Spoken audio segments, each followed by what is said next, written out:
I would say the one, and funny enough, there's a story in the book about how we were once against him working for the U.S. government, but I think Bill Gates is the one I would have to say I admire the most. I mean, what's amazing about him is, the whole story of the book, right? The title has the word surviving in it because the industry changes so fast, and companies that are great in one generation are gone in the next. That's true in every industry. That's not just Wall Street.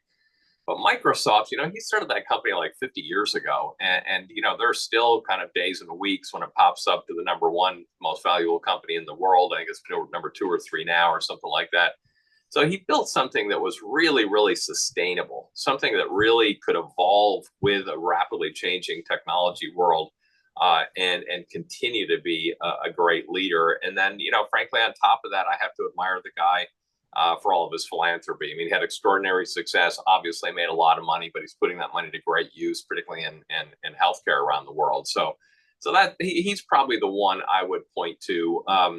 Another one kind of in somewhat in a similar vein, really, is Steve Jobs. At Apple was just an amazing leader.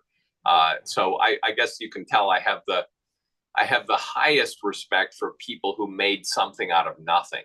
Who didn't graduate into a CEO role at a place that was already well established, but somebody who created something out of nothing. And that's, of course, what we did at Greenhill as well. I mean, the Bob Greenhill started the firm from scratch. I joined him just months after he got going. And, there's nothing more satisfying in your career, I don't think, than being part of building something where you're creating something out of whole cloth, starting with a clean sheet of paper and building something.